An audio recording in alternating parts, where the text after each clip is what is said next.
Muy buenas tardes a todos.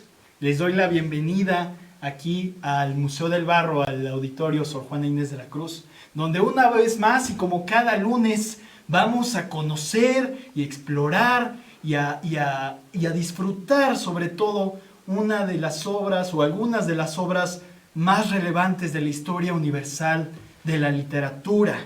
Le agradezco como siempre al Ayuntamiento de Metepec, encabezado por la maestra Gabriela Gamboa Sánchez, a través de la Dirección de Educación, el abrirnos las puertas del Museo del Barro. Y como siempre, y como ya es costumbre dentro de estas cápsulas, nos acompaña otra obra del maestro artesano Juan Manuel Vázquez. En esta ocasión es una pieza muy fina, muy sutil, pero maravillosa, que es un árbol de la vida en miniatura, en barro policromado. Me voy a permitir acercárselos para que ustedes puedan apreciar tan solo un momento la fineza de este trabajo tan destacable de uno de nuestros grandes artesanos alfareros. Me voy a acercar para que lo puedan apreciar mejor. Como pueden ver, tiene la temática clásica ya de todos los árboles de la vida, que es precisamente la temática de la creación del universo. Podemos apreciar a Adán y Eva, a Dios Padre, San Miguel Arcángel y varios animales del jardín del Edén. Una preciosa pieza en barro policromado, no está pintado, el barro ya tiene este color, este pigmento, y de esta manera es que se hizo una preciosa pieza de nuestro municipio. Y bueno, esta pieza será la que hoy nos acompañe en este viaje que realizamos semana a semana a través de la cultura, las letras, de la historia, y este viaje a través del tiempo que estamos haciendo. Como ustedes han podido recordar, hemos tratado diversos autores de diversas épocas, pero cuando estaba decidiendo de qué les iba a hablar en este lunes, estaba pensando que no habíamos platicado, por lo menos de autores que fueran anteriores al siglo XVIII. El más antiguo que hemos tratado es precisamente Molière, que él vivió en la Francia del siglo XVIII, en los 1700, durante el reinado del Rey Sol, el rey Luis XIV. Así que decidí elegir un autor más antiguo. ¿Y por dónde decidí empezar? Pues se me vino a la mente, ya que tanto hemos explorado y tanto hemos presumido y tanto les he platicado con mucha emoción acerca de la lengua española, ¿por qué no hablar de un autor de quizás el momento histórico de mayor gloria para la lengua española y de mayor creación para la lengua española, que es el siglo de oro, el famoso siglo de oro español? Y no solo español, yo diría hispanohablante, se podría decir, porque no solamente surgió este movimiento que posteriormente se le conocería como el siglo de oro, no surgió únicamente en la península ibérica, en la España de ese siglo, sino también en México, como más adelante ya les explicaré. Entonces, tratando de ver de quién podría hablarles esta semana, decidí que esta semana habláramos de Pedro Calderón de la Barca. ¿Ok? Prácticamente será el autor más antiguo del que vamos a hablar hasta el momento. Hablar de un autor del siglo de oro, también venía pensando, es algo muy grave y hasta se podría decir temerario. ¿Por qué? Porque hasta el día de hoy los autores del siglo de oro se nos hacen un poco, por lo menos para la mayoría de la gente, un poco alejados, un poquito distantes ya a nuestro tiempo, por diversas circunstancias, quizás algunas temáticas y contexto histórico, y sobre todo la manera en que están escritas las obras del siglo de oro, que es precisamente en un verso antiguo, un verso del siglo XVI, del siglo XVII. Así que es grave precisamente porque me preguntaba mismo cómo iba a transmitírselos a ustedes. Y hoy que toca precisamente hablar sobre teatro, decidí tomar una de las obras fundamentales y quizás la mejor obra para muchos de teatral de Pedro Calderón de la Barca, que es La vida es sueño.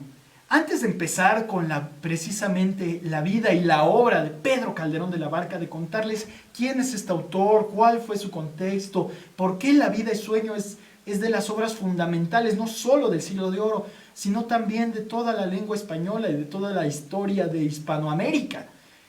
Antes de empezar, quiero dejar algo bastante claro. Las obras de Pedro Calderón de la Barca, y al igual que todas las obras del Siglo de Oro, no son exclusivamente patrimonio de los españoles. ¿Por qué? Porque si algo tienen estas obras tan relevantes que hicieron estos grandes autores es que se convirtieron en clásicos universales. Como venía hablando ya en pláticas anteriores, ¿qué hace a un clásico un clásico? Precisamente esta universalidad, este perdurar en el tiempo, que a pesar del paso de los siglos, del paso de los años, la obra todavía sigue estando vigente, todavía tiene algo que decirnos a nosotros como espectadores y como lectores del siglo XXI. Al día de hoy todavía tienen cosas que enseñarnos, a pesar de los siglos, a pesar del tiempo, a pesar de la propia historia. Y por eso digo que no es patrimonio únicamente de los españoles, como nacionalidad, sino también de todas las personas que hablan la lengua española, porque es una obra escrita en español. Y si algo tenemos todos los hispanohablantes en común, como lo diría su nombre, es que todos hablamos y manejamos y crecimos con la lengua española. Por lo tanto, estas obras, que son la máxima gloria de la lengua española, también son patrimonio nuestro como mexicanos, como latinoamericanos, como hablantes de la lengua española. Esto es algo que defendían muchos autores, al igual que, por ejemplo, Carlos Fuentes, Fernando del Paso, que al final de cuentas, como compartimos la lengua, compartimos también el patrimonio de estas obras. Así que nunca las vean, y es algo que les pido, que estas obras no las vean como algo lejano, como algo extranjero. Es algo que nos puede hablar a nosotros como humanos y que está escrito en nuestro idioma, que podemos entender y que únicamente se puede disfrutar de manera total en nuestra lengua. Es por eso que al mismo tiempo es una herencia latinoamericana, es un patrimonio de todos los que manejamos esta hermosa y riquísima y a veces dificultosa lengua que es el español. Bueno, para empezar, como siempre, a hablar del autor, siempre me gusta empezar por su infancia, por sus raíces, donde nació, que vivió, contarles un poco de su vida, antes de entrar de lleno, porque hoy entraremos muy de lleno a La vida es sueño. Bueno, Pedro Calderón de la Barca nació en Madrid, lo que hoy sería la capital de España, en el 1600, justo en el primer año del nuevo siglo, del siglo XVII. Él vivió prácticamente 3 reinados de la casa de los Habsburgo, de la casa real de los Habsburgo. Vivió el reinado de Felipe III, Felipe IV y Carlos II. Pedro Calderón de la Barca fue hijo de, digamos, podría decir, de una clase nobiliaria, de nobles, pero de mediano rango. Tampoco eran la alta alcurnia que compartía casi mesa con los reyes, con la casa real. Eran nobles, sí, pero de mediana alcurnia, de mediano rango. Su padre, don Diego Calderón de la Barca Barredo, era secretario de Cámara del Consejo de Hacienda, es decir, tenía una especie de puesto burocrático de alto rango precisamente en ese siglo, durante el reinado de Felipe III. Si algo tenía el padre de Pedro Calderón de la Barca es que se le recuerda, el mismo Calderón lo recordaba como alguien muy estricto, alguien muy tiránico, alguien que imponía su voluntad sobre sus hijos. Pedro Calderón de la Barca tuvo otros 4 hermanos y siempre sintió esta opresión del padre. Sin embargo, su madre y su padre murieron cuando él todavía era prácticamente un niño. Su madre murió cuando Pedro Calderón de la Barca tenía solamente 10 años. Y su padre murió cuando él tenía 15 años. Sin embargo, la herencia de sus padres, los deseos y casi la tiranía que imponían sus padres sobre Pedro Calderón de la Barca, prevaleció durante casi toda su vida. Y en un momento les voy a decir cómo y por qué. Él siempre estaba destinado, o su padre los habían destinado a llevar una carrera eclesiástica, es decir, a ser sacerdotes. el padre de Pedro Calderón de la Barca quería que su hijo fuese sacerdote. ¿Por qué? Para que más adelante pudiera hacerse cargo de una, pudiera hacerse cargo de una capellanía, para que fuera capellán, que iba a heredar, que tenían ahí dispuestos para que heredara Pedro Calderón de la Barca. Así que siempre se le impuso y se le metió la idea de que al final iba a tomar los hábitos y se iba a ser sacerdote. Esto es muy importante, que tengan en cuenta este afán del padre de querer que su hijo tomara una vida religiosa, una vida espiritual. ¿Por qué? Porque afectaría muchísimo y definiría mucho lo que posteriormente sería su obra. Se sabe que su primera comedia la escribió a los 13 años, una comedia que se llama El carro del cielo. A los 13 años, cuando me refiero a comedia, me refiero a obra teatral, a obra dramática, o una obra de teatro. La primera que escribió es esta obra a los 13 años, justamente bastante joven. Sin embargo, ya se veía en él y ya tenía este interés por el fenómeno teatral, por el teatro, por lo que sucedía dentro del teatro. Más adelante les voy a profundizar cómo era el teatro en el siglo XVII. Tenía unas características bastante particulares, era de cierta manera distinto a lo que hoy entendemos por la experiencia de ir al teatro, de ver teatro, de hacer teatro. Era distinto en todos los sentidos. Incluso si asistiríamos a una obra de teatro de ese estilo, veríamos muchísimas diferencias respecto de cómo se hace hoy en día. Bueno, justo empezó a tomar, en esta dirección de tomar la carrera eclesiástica, fue que empezó a estudiar para bachiller, lo que se podría decir, sin ser un símil, para una especie de preparatoria, en el que fue a Salamanca. La Universidad de Salamanca es una universidad muy antigua, de las más antiguas de Europa y de España, y por supuesto de España. Fue a esta ciudad, a la Universidad de Salamanca, a estudiar filosofía y matemática, para precisamente recibirse de bachiller, lo que hizo en 1620, en una manera de estudios preparatorios para poder ya tomar posteriormente cierta carrera, cierta profesión ya docta o estudiada. Y él, otra vez curioso, inició estudiando jurisprudencia, lo que hoy sería la carrera de Derecho. Empezó en la Universidad de Salamanca a estudiar jurisprudencia para recibirse como, pues no abogado, como licenciado en Derecho eclesiástico, porque recordemos, estaba siguiendo la carrera religiosa. Sin embargo, al mismo tiempo, ya con esta necesidad y este impulso que tenía ya desde joven de escribir, empezó a escribir poesía. Y fue que justamente, esto es algo con el que podemos relacionar al municipio, durante los festejos en Madrid de la beatificación de un santo, que es precisamente el santo titular de aquí del municipio, San Isidro Labrador.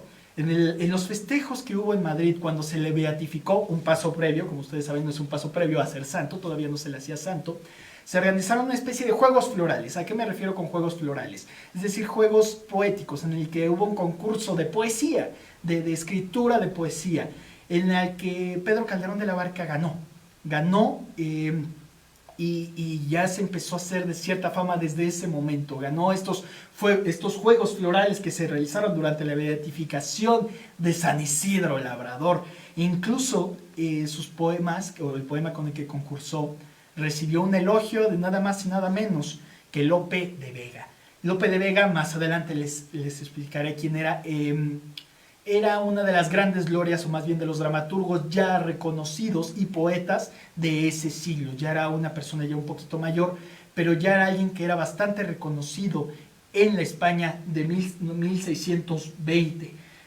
Y en ese momento yo creo que fue decisivo para Pedro Calderón de la Barca. ¿Por qué? Porque decidió dejar las leyes por las coplas, dejar las normas, las leyes normativas por la poesía, por las letras, por el teatro. Fue en ese momento en que decidió cambiar su vida. Ya había fallecido su madre, ya había fallecido su padre, pero seguía todavía esta herencia paternal de que debía tomar la carrera eclesiástica. Entonces se enfrentó contra la herencia opresora, se podría decir, de su propio padre, contra la predisposición del padre. Mucho ojo con esto. con esto de la figura paterna que se impone sobre el hijo. Esto es muy importante que lo recuerden. Entonces ya llevamos dos cosas: la carrera eclesiástica que debía de seguir y la figura del padre, de un padre de alguna manera opresor. Recuerden, tengan mucho en mente esto, que les va a servir mucho cuando les esté explicando la obra de teatro de la vida, es Sueño. Fue que empezó entonces, como era hijo precisamente de nobles, de mediano rango, pero al final de cuentas hijo de nobles, entró como caballero, como sirviente del duque de Alba.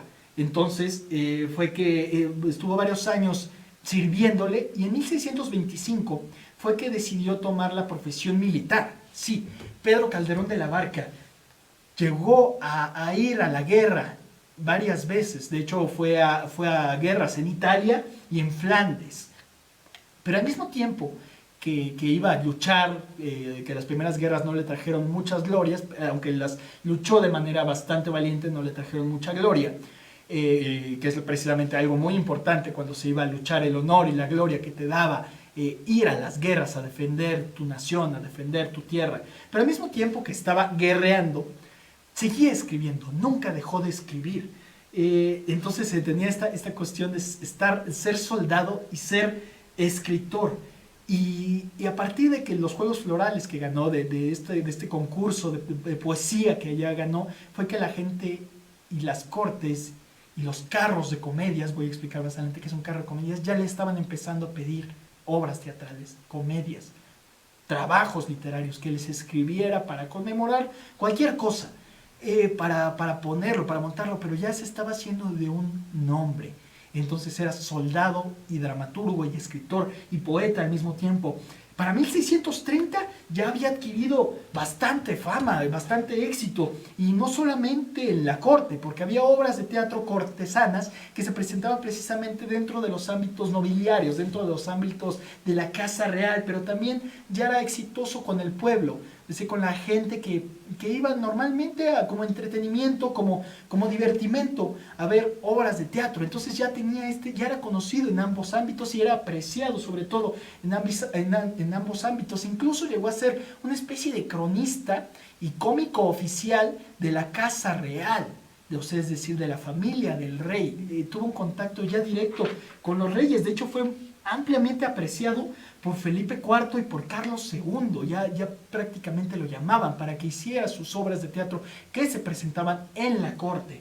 Esto es también muy importante, es decir, habla de su genialidad, de que él pudo disfrutar de las mieles del éxito de sus obras, ya desde que prácticamente desde que empezó a escribir, ya se habla de este genio juvenil con el que ya contaba.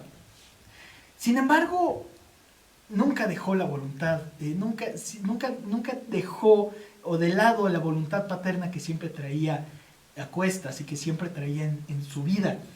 Y se dicen algunas crónicas que, desengañado de las vanidades mundanas, de la vida bohemia, de la vida de dramaturgo, de soldado, de aventurero, fue que en 1651 decide por fin, y pues para gloria para beneplácito de su padre difunto, decide tomar los hábitos y ordenarse como sacerdote, ya siendo un dramaturgo de éxito, ya siendo un cómico, un poeta de éxito.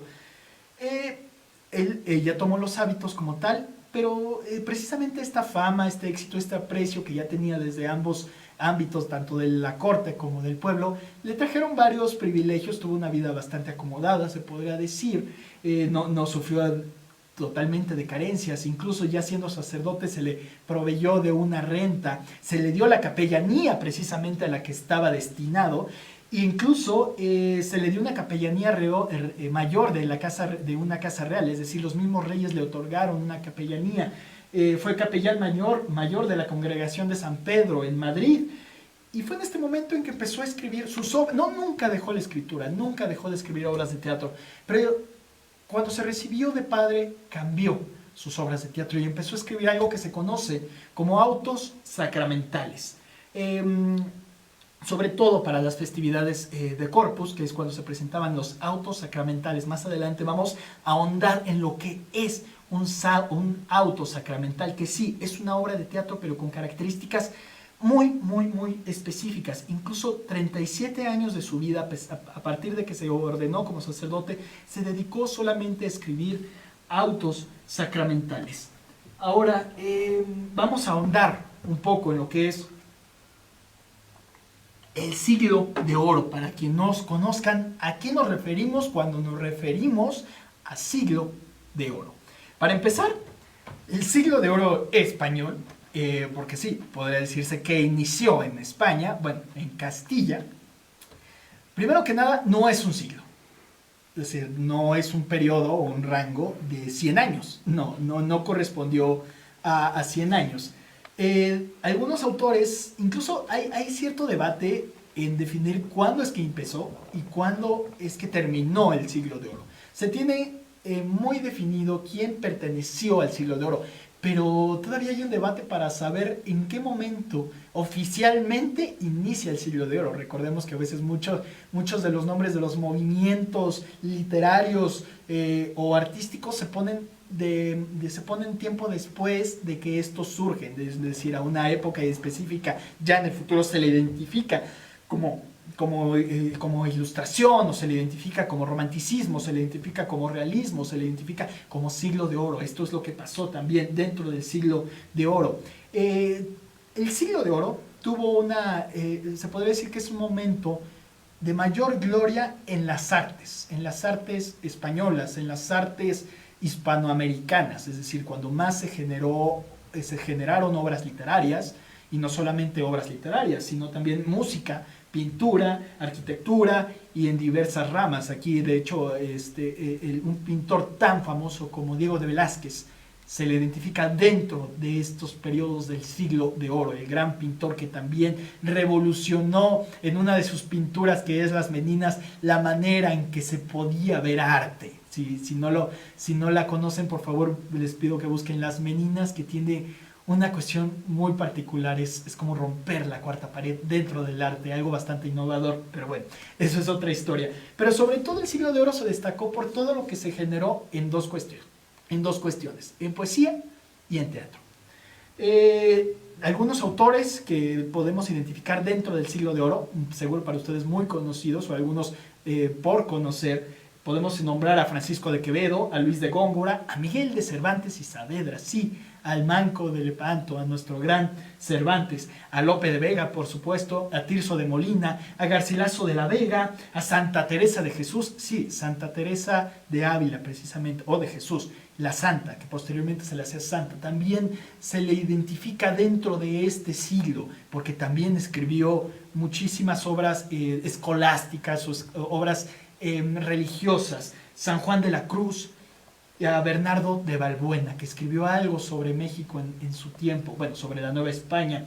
Pero, bueno, sonarán nombres muy españoles, dirán, bueno, pues sí, son españoles, pues surgió allá, por eso siglo de oro español, pero déjenme decirles que América también dio su aportación a este siglo de oro, sobre todo en la Nueva España, en dos figuras, y parece ser que el reinado, en la Nueva España, el virreinato del Perú, con el Inca Garcilaso de la Vega, nosotros aportamos nada más y nada menos a Sor Juana Inés de la Cruz y a Juan Ruiz de Alarcón. Son nuestras grandes glorias y grandes representantes de la Nueva España, de América, al siglo de oro, que también crearon obras importantísimas, fundamentales, relevantes, y sobre todo más por el lado de Sor Juana Inés de la Cruz, por su condición de mujer. Recordemos que en esos tiempos, por lo menos en el siglo XVII, la mujer todavía no era tan tomada en cuenta. Había muchas restricciones que se le imponían, restricciones morales, religiosas y sociales que se le imponían a la mujer. Así que tiene todavía mayor valía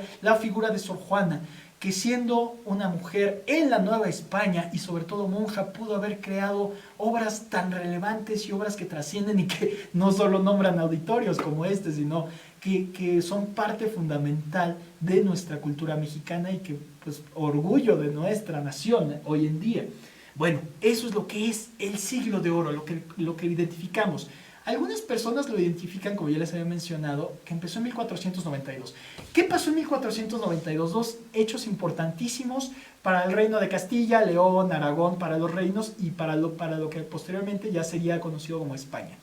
Primero que nada sería la reconquista o la conquista del reino de Granada, este reino musulmán que se encontraba al sur de la península ibérica en el momento en que los reyes católicos deciden tomar el reino de Granada otra vez para hacerlo cristiano, para hacerlo católico y para hacerlo parte de su reinado y expulsar sobre todo a los musulmanes. Eso es muy importante. Y otra cosa que pasó en 1492 que nosotros tenemos muy presentes, el quizás mal llamado descubrimiento de América, yo diría el encuentro con América, el choque cultural que implicó que los españoles ya llegaran a América.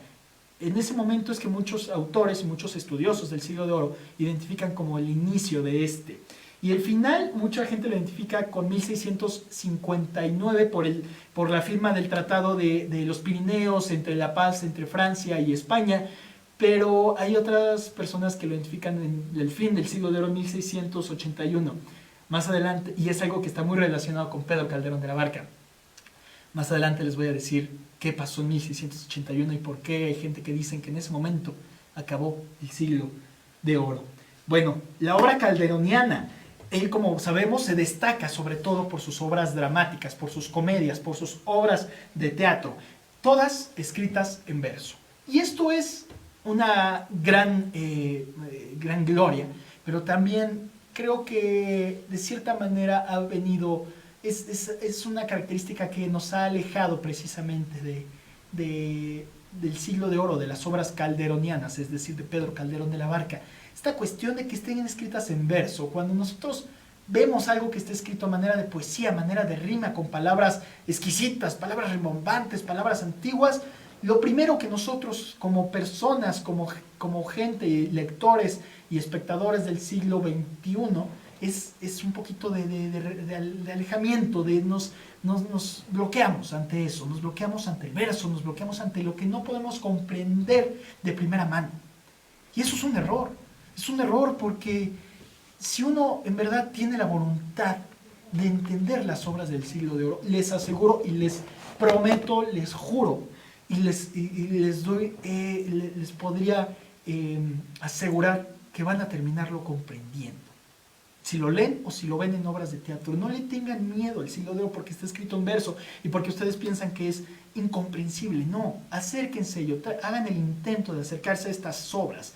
Por eso decía que es hablar de Calderón de la Barca, hablar del siglo de oro puede ser un poquito gravoso, un poquito arriesgado, precisamente porque la gente le tiene mucha reticencia a acercarse a estas obras, porque la gente piensa que se va a aburrir, la gente piensa que no va a entender, la gente piensa que es algo muy elevado, algo para gente docta, algo para gente muy culta, algo para gente muy estudiada, y y voy a justificarlo, les voy a explicar por qué. Sí, todas están escritas en verso, todo lo que se dice dentro de las obras de teatro, los diálogos, rima, tiene un ritmo, tiene una cadencia, tiene una métrica, es decir, una medición de sílabas, tiene precisamente este ritmo poético, parece que se está recitando poesía todo el tiempo. A Calderón de la Barca se le atribuyen, por lo menos que han llegado hasta el día de hoy, 200 obras de teatro, que hasta el día de hoy se conservan, de las cuales 120 son comedias y 80 los ya mencionados autos sacramentales. Y vamos a retomar otra vez esto de la genialidad juvenil de Pedro Calderón de la Barca. Antes de sus 30 años, todavía bastante joven, quizás ya para la época no era tan joven, pero antes de sus 30 años ya tenía obras importantísimas ya escritas.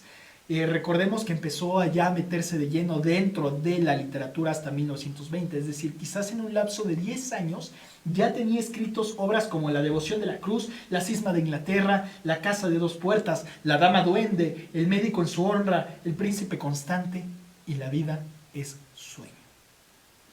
Esto nos habla de su gran ímpetu juvenil y de esta genialidad, y que prácticamente Pedro Calderón de la Barca nació destinado a ser un genio y a ser una gloria del teatro español.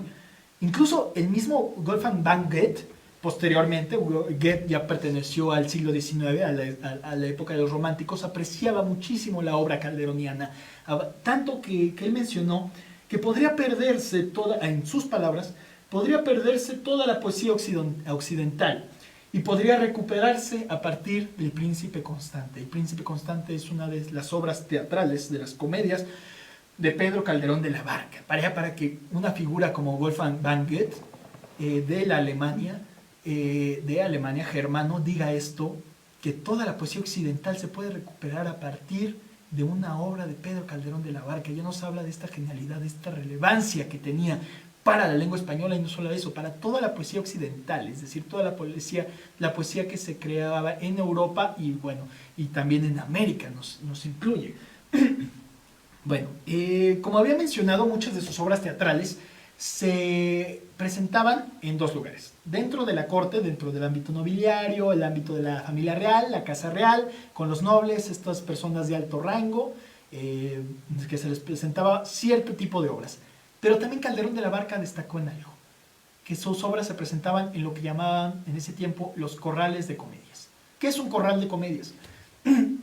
Es un teatro fijo o itinerante, en el que se encargaba una compañía teatral que montaba obras teatrales, precisamente una compañía independiente, una especie de teatro independiente, como ya los hemos mencionado otras veces cuando hablábamos de Ibsen, los teatros libres. Bueno, el Corral de Comedias es una especie de teatro libre, un teatro para el pueblo, un teatro para la gente, para que la gente de pie, la gente, los súbditos que no eran nobles, que eran quizás profesionistas o tenían algún oficio, pudieran ir a divertirse, podrían pasar un buen rato a ver una comedia, a ver una obra de teatro.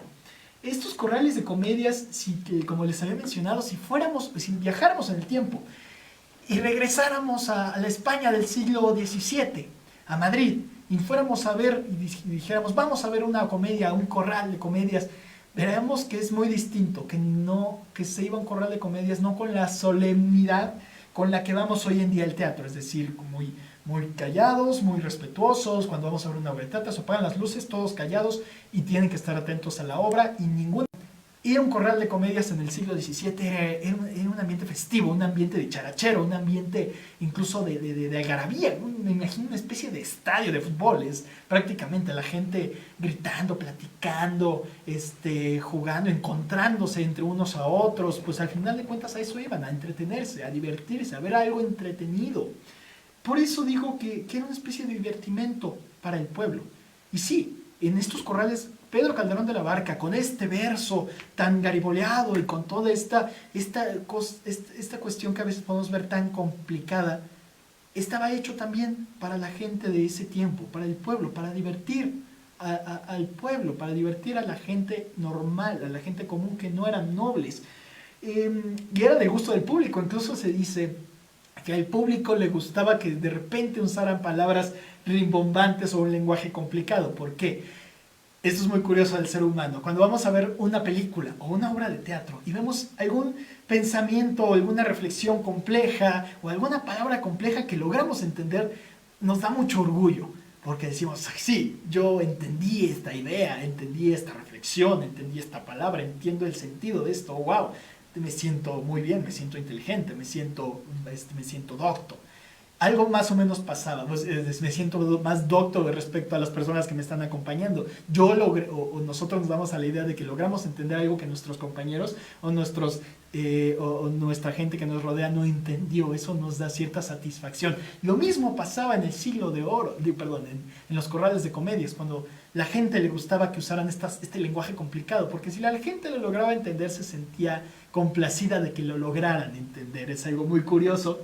Y sobre todo los acertijos, este reto, esta cuestión de retar al espectador, de que el espectador fuera una especie de investigador que tuviera que tratar de comprender una idea, de comprender algo, de buscar la verdad. El acertijo retaba al espectador. Me imagino que era una experiencia bastante didáctica, bastante entretenida, bastante dicharachera, bastante divertida. Sería muy interesante.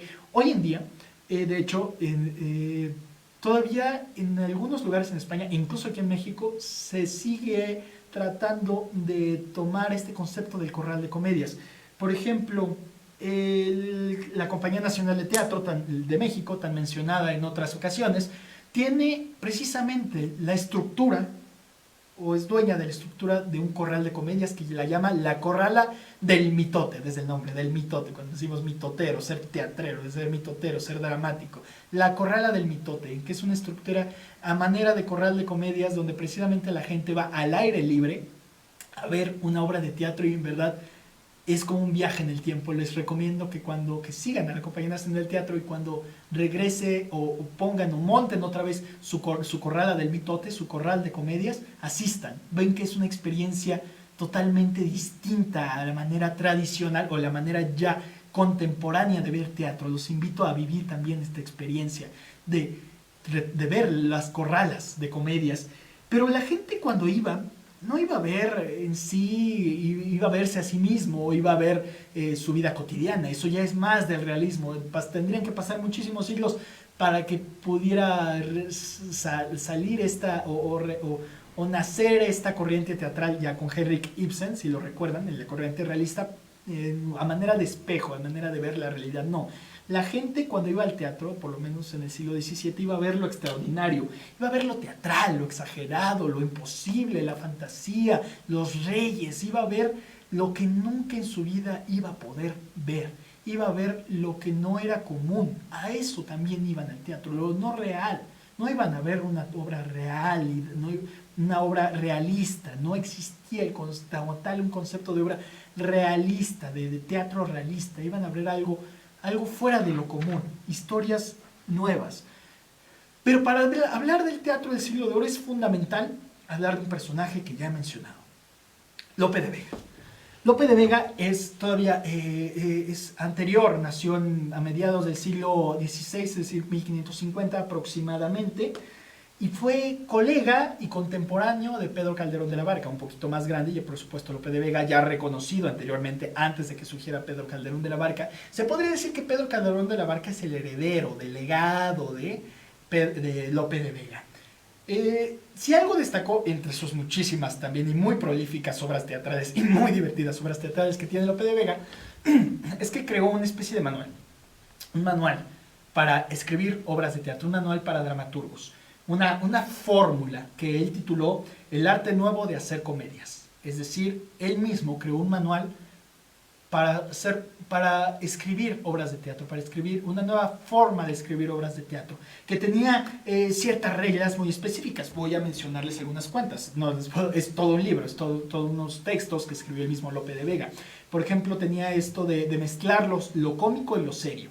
Es decir, poner una obra de teatro que pareciera seria, que parecía trágica, y de repente meter el elemento cómico, el elemento chusco, el elemento que te salía, el comic relief, en términos de inglés, ¿cómo decirlo? Como un momento de descanso cómico, si se tendría que darle algún nombre. También mezclar las reflexiones profundas con la acción. ¿Qué es la acción en teatro sino un movimiento consciente o inconsciente? Pero es eso, es mientras el actor, el personaje está realizando algo, está teniendo una reflexión profunda. Esto es muy de Lope de Vega, una reflexión mientras está realizando un acto, mientras está sucediendo la acción en la obra de teatro. Casi siempre estaban hechas en 3 jornadas. ¿A qué me refiero con jornadas? En 3 actos. Jornadas, antes se le decía días, como en 3 días, 3 actos. Siempre tenían esta estructura de 3 actos. Podía ser polimétrica, es decir, no, como todas estaban escritas en verso y todas tenía cierta métrica cada verso, es decir, podían ser en decasílabos o podían ser de otra estructura, es decir, y Lope de Vega dijo que podían haber cierta libertad dependiendo de las circunstancias que se estaba tratando en la obra de teatro. Podía haber ya cierta libertad dentro de la métrica, de las sílabas del verso, de las sílabas de la frase, para precisamente darle más libertad al autor de escribir lo que su obra le requería escribir, lo que su obra le exigía y lo que el momento de la obra, la acción dramática, exigía en ese momento. Digo todo esto porque Pedro Calderón de la Barca retomaría todos estos elementos del arte nuevo de hacer comedias de Lope de Vega. Pero nadie trasciende si sigue haciendo lo mismo, si hace exactamente lo mismo que sus antecesores. Él dio su aportación, incluso llegó a tener una cierta rebeldía contra Lope, a romper sus reglas. Más adelante les voy a decir de qué manera desde La vida es sueño, a romper sus fórmulas, es decir, sí, tomo tu fórmula, me gusta, tomo lo que me sirve a mí, lo que yo necesito para hacer mis propias obras de teatro, y voy también a darles la vuelta, voy a romper tus reglas, voy a proponer mis propias reglas. es algo que es una complicidad con Lope de Vega y también una rebeldía contra Lope de Vega. Lope de Vega ya era una figura, una autoridad en el teatro y en la forma de hacer teatro, por lo menos de ese siglo y del siglo de oro. Sin Lope de Vega, el siglo de oro no hubiera pasado de un siglo de cobre. Es verdad, es cierto. Y sin Lope de Vega y sin Pedro Calderón de la Barca. Ahora, nada más para detallar, ¿qué son los autos sacramentales? Como ya los había mencionado, este género dramático, esta obra, este tipo particular de obras de teatro que Pedro Calderón de la Barca empezó a escribir en el momento en que se ordenó como sacerdote. 37 años, de hecho, escribió por lo menos 80 autos sacramentales. Un auto sacramental es una obra de teatro, en pocas palabras, es relatar en una obra de teatro un suceso bíblico, a través, usando recursos dramáticos, es decir, recursos teatrales, y usando alegorías, simbolismos. ¿A qué me refiero con esto? Por ejemplo, desde Pedro Calderón de la Barca. Bueno, voy a poner un ejemplo que me gusta mucho dar, aunque no sea de Calderón. Sor Juana Inés de la Cruz también hacía, como monja que era, hacía autos sacramentales, hizo varios autos sacramentales. Uno de los más famosos es el Divino Narciso. ¿De qué hablaba el Divino Narciso? El Divino Narciso al final retomaba que un mito griego que es precisamente de Narciso, de este joven que se enamora de sí mismo que una ninfa lo condena a enamorarse de sí mismo prácticamente porque Narciso no le hizo caso. Y mezcla este mito del Narciso con la historia de Jesús, con el relato bíblico de Jesús. Entonces hace una mezcla para sacar una obra de teatro en que mezcla estos dos relatos, estas dos historias.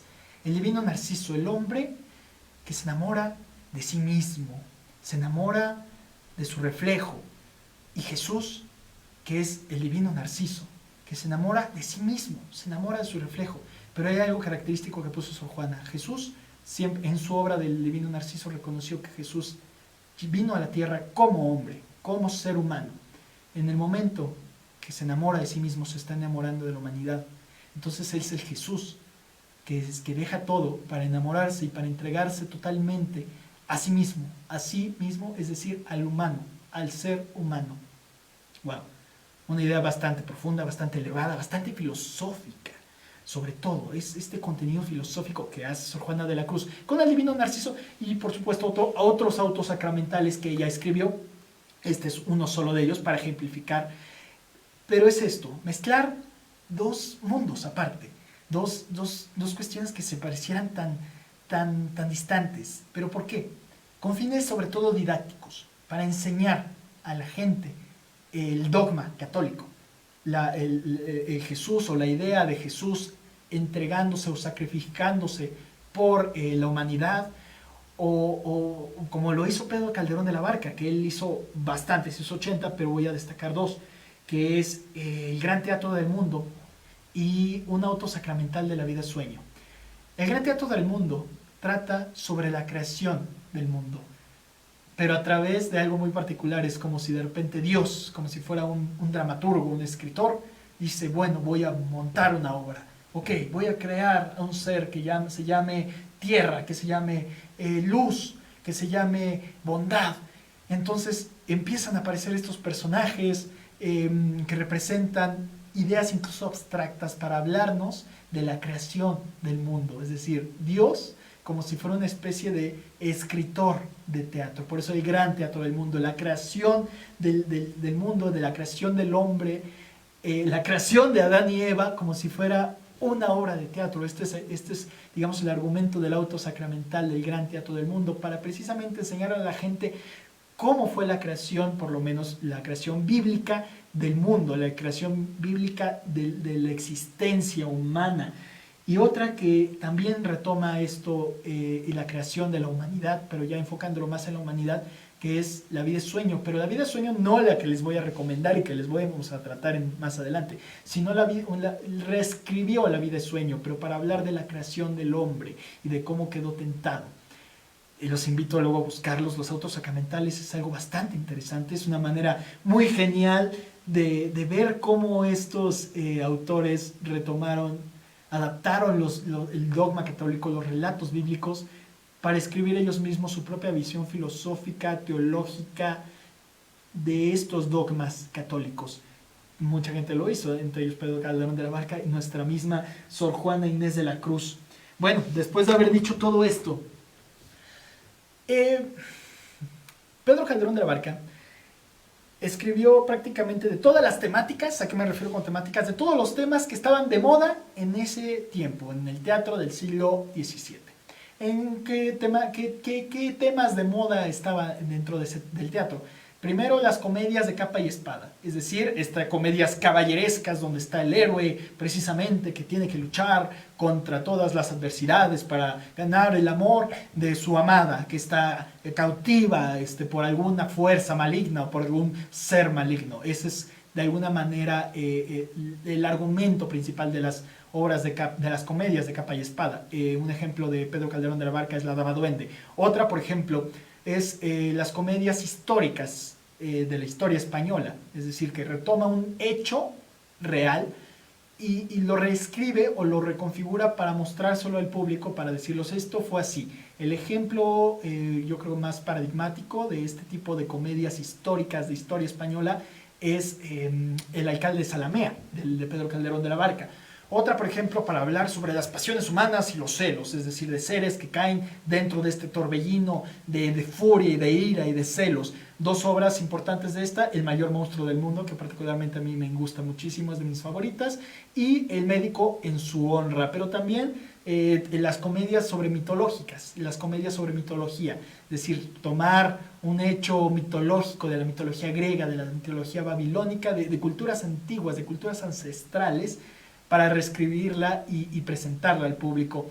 El ejemplo también, para dar un ejemplo, La hija del aire, que es precisamente Pedro Calderón de la Barca nos relata en esta obra de teatro la vida y la muerte de Semíramis o Semíramide, que es la fundadora de Babilonia, sí, de la gran Babilonia.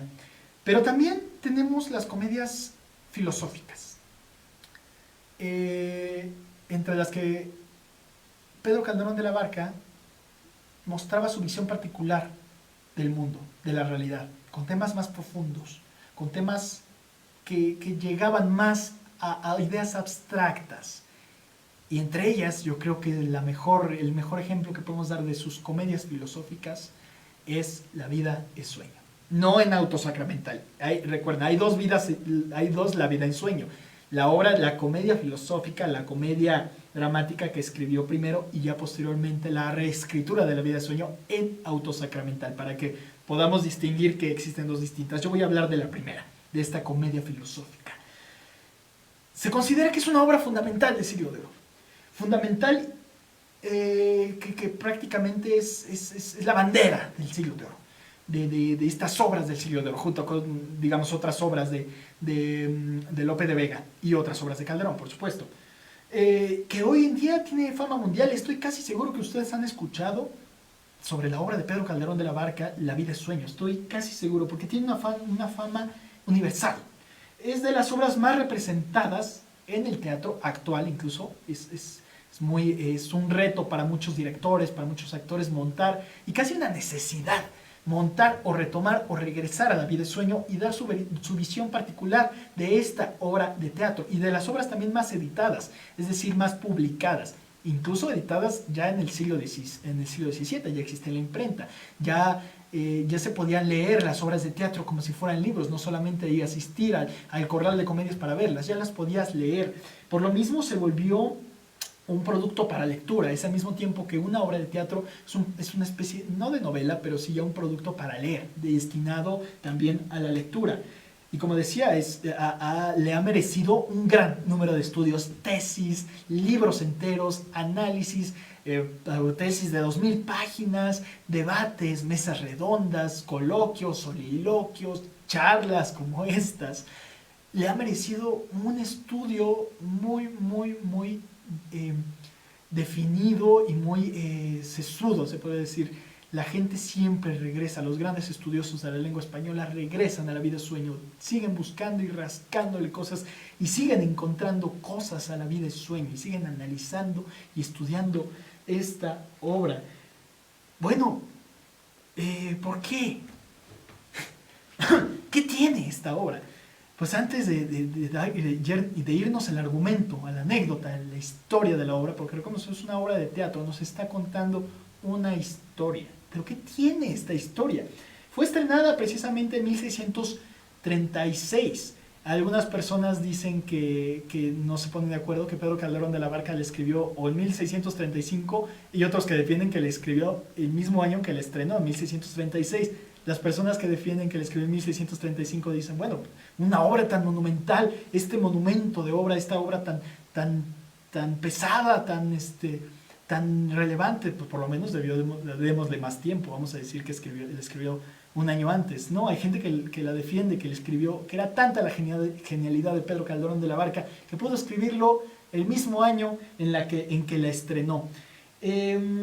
Algo no muy común dentro de las obras teatrales que hoy en día ya son consideradas clásicos es que tanto hoy como en su tiempo que se estrenó fue un éxito. ¿Por qué digo que no fue muy común? Algunas obras, o pasa que muchas obras de teatro o incluso operísticas, cuando son estrenadas en su tiempo específico, resultan ser menospreciadas, resultan ser ignoradas o simplemente no gustan. Algún ejemplo que pasó fue con Fuente Ovejuna de Lope de Vega, que hoy por hoy es quizás la obra insignia de Lope de Vega y en su tiempo fue prácticamente rechazada. Otra de Tirso de Molina, El burlador de Sevilla, que hoy por hoy es muy famosa y quizás fundamental dentro de la obra de Tirso de Molina, cuando se estrenó en su momento, también fue rechazada. Algunos ejemplos operísticos, La Traviata de Giuseppe Verdi también en su momento fue incluso hasta rechazada. El Barbero de Sevilla de Rossini, Madama Butterfly de Puccini.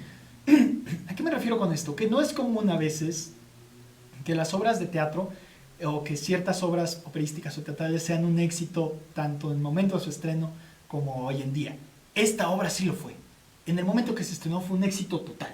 Causó una gran impresión no solamente en la gente que la vio, sino también entre los contemporáneos, los colegas, los rivales incluso literarios de Pedro Calderón de la Barca. El mismo Lope de Vega reconoció la grandeza de esta obra teatral. Y Lope de Vega, que era colega, rival y compañero de Pedro Calderón de la Barca. Pero algo muy curioso, esta obra que pareciera ser tan docta, tan filosófica, tan llena de reflexiones profundas, de reflexiones complicadas, de reflexiones complejas, fue hecha para un corral de comedias. Recordemos, los corrales de comedias eran para el pueblo, eran para la gente normal, no fue hecha para un ambiente cortesano. Era para que la gente normal de a pie pudiera ir a verle y pudiera pasar un buen momento. Aquí ya nos dice algo muy importante. ¿Por qué le tenemos miedo a esta obra hoy en día? Si en su tiempo, si cuando fue escrita fue destinada para que la gente normal la viera, para que la gente se divirtiera. O sea, desde un momento no fue hecho para grandes doctos, para académicos, para grandes estudios filosóficos o para gente muy estudiada, muy leída. Fue hecha para gente común. Entonces, ¿por qué hoy, tantos años después, le seguimos teniendo miedo a acercarnos a leerlas, a verlas, a escucharlas? No tiene sentido prácticamente. Lope de Calderón de la Barca estar impresionado, decir, wow, yo lo escribí para que la gente se divirtiera, para que la gente la viera. Sí, hay mucha reflexión, hay mucho de mí, de mi idea del mundo y de la realidad ahí, pero es para que también la gente la encuentre entretenida y la disfrute. Bueno, esta obra rompe con muchas reglas de Lope de Vega, como ya había mencionado, y del clasismo. Más adelante voy a decir por qué. Eres una especie de rebeldía o de confrontación contra lo que ya se venía haciendo en obras de teatro en ese siglo. Muchos defensores de la manera común o la manera normal de hacer obras de teatro, pues levantaron la ceja, incluso les causó gran impresión de que cómo Pedro Calderón de la Barca se atreve a hacer cosas así, esto no es común, esto no es normal.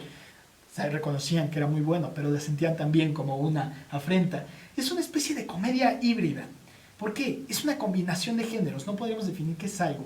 Es parte tragedia. ¿Por qué? Porque parece ser que retoma el relato o la anécdota o el argumento de Edipo Rey. Es decir, si recordemos por lo menos el inicio de Edipo, de este de este reinado en Tebas, el rey de Tebas, que recibe una profecía a través del oráculo que le dice que su hijo, que el hijo que va a tener o que el hijo que va a nacer, lo va a asesinar, va a tomar el trono y va a esposar a su esposa, es decir, a su propia madre. Esta profecía que todavía no sucede de un niño que está destinado a hacer una desgracia, a matar al padre, a matar a su propio padre y a esposar a su propia madre. Hay algo de eso dentro de Pedro Calderón de la Barca, de La vida es sueño. Quizás para entender mejor La vida es sueño, o posteriormente si quieren profundizar, les recomiendo leer Edipo Rey de Sófocles, y ya podrán hacer los símiles de cómo retoma una obra que fue escrita durante la época clásica, es decir, antes de Cristo, en la época de la civilización griega, y retoma esa anécdota para traer una especie de Edipo más acorde a su época, un Edipo moderno para él. Por eso también tiene ciertas características de la tragedia, es decir, de este hombre destinado a realizar un acto deshonroso, un acto terrible, un acto horrible, un acto trágico. El destino a que algo va a suceder cuando todavía no sucede. Pero también es una comedia de magia. Tenemos, digamos, la figura del oráculo, la figura de la adivinación, de que va a pasar algo. Es decir, hay cierto misticismo dentro de la vida de sueño. Es una comedia también vemos como elementos de la comedia de enredo palatino. Es decir, ¿a qué me refiero de enredo palatino? Es decir, que se desarrolla en un ambiente noble, un ambiente de palacio real, ¿sí? De palacio real, en el que hay un triángulo amoroso. Hay identidades ocultas, hay gente que dice hacer una cosa cuando en verdad está buscando otra, hay gente con ciertas intenciones, triángulos amorosos sobre todo. Es algo muy característico del enredo palatino, es decir, de cómo se empiezan a revolver todas estas relaciones entre los miembros de un palacio, pero también es parte de una guerra histórica. La obra de teatro de La vida de sueño se desarrolla no en España, se desarrolla en Polonia, e incluso trata sobre una guerra civil en Polonia, así que es una especie de comedia histórica que retoma quizás un hecho histórico de Polonia, de un país alejado a España. Y hay ciertas rupturas de tono. Recordemos que en el arte nuevo de hacer comedias de Lope de Vega, él recomendaba mezclar géneros, es decir, meter elementos cómicos cuando hay momentos serios, es decir, después de algo serio venía algo cómico, que es una especie de desfogue, de momento de descanso. Sí, también tenemos aquí, sobre todo representadas en un personaje que se llama Clarín, ¿sí? Así se llama, que es el cómico, que es una especie de comic relief, de descanso cómico, de personaje de bufón dentro de la obra que pareciera ser tan seria y tan filosófica y tan dramática. Hay un momento que Clarín aparece y dice un chiste o dice algo gracioso, que también nos saca de esas casillas, de esta línea que estábamos siguiendo de comedia, de obra seria.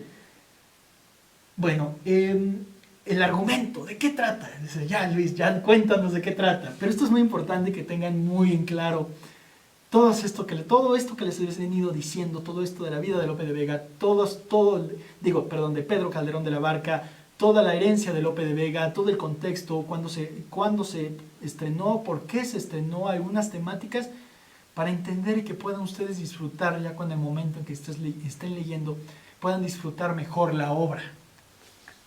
Bueno, como ya dije, la obra se desarrolla en Polonia. E inicia con algo bastante violento, con una mujer cayéndose del caballo. Una mujer vestida de hombre cayéndose de un caballo. Y lo primero que dice esta mujer es: hipogrifo violento que corriste parejas con el viento. Es decir, prácticamente está insultando al caballo. Hipogrifo violento, le dice hipogrifo, esta criatura mítica, mitad caballo, mitad ave, muy conocida gracias a Harry Potter. Sí, ese es un hipogrifo. Le dice esta mujer que se llama Rosaura: hipogrifo violento que corriste parejas con el viento. En ese momento es un inicio, desde el inicio ya es un momento violento.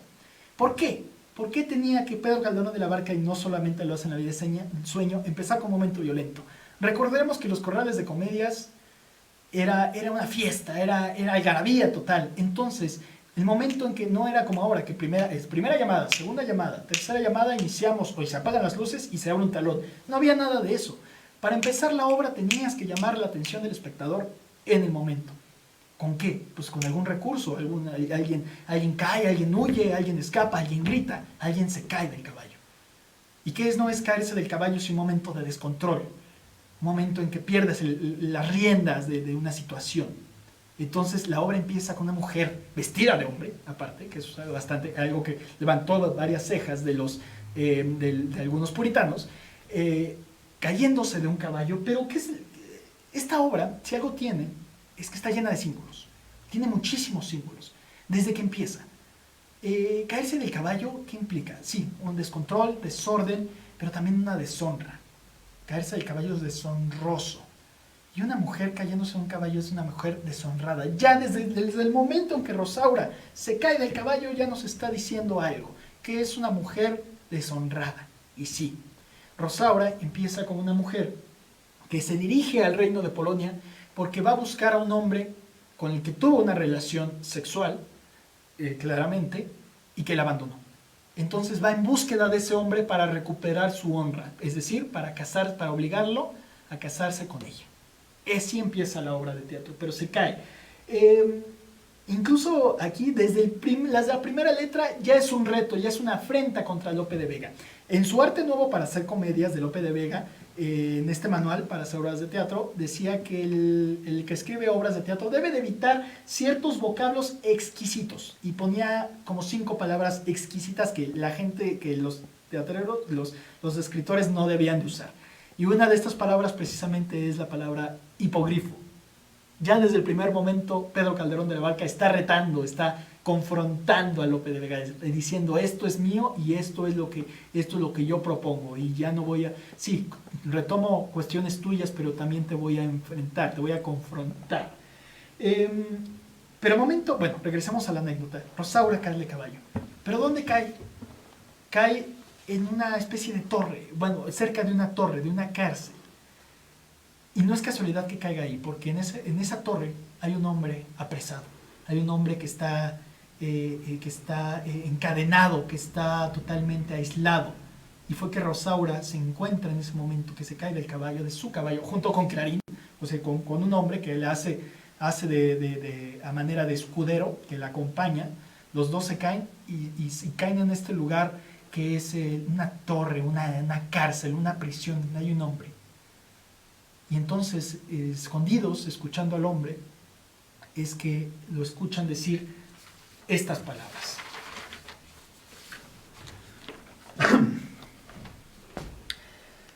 Ay, mísero de mí, y ay, infelice, apurar cielos pretendo, ya que me tratáis así. ¿Qué delito cometí contra vosotros naciendo? Aunque si nací ya entiendo qué delito he cometido. Bastante causa ha tenido vuestra justicia y rigor, pues el delito mayor del hombre es haber nacido.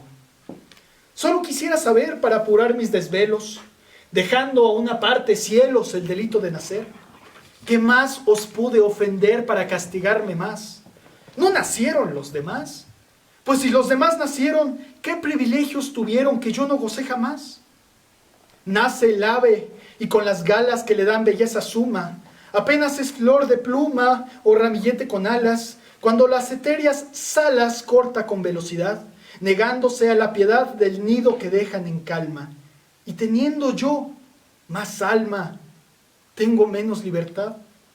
Nace el bruto y con la piel que dibuja manchas bellas, apenas signo es de estrellas, gracias al docto pincel. Cuán atrevido y cruel la humana necesidad le enseña a tener crueldad, monstruo de su laberinto.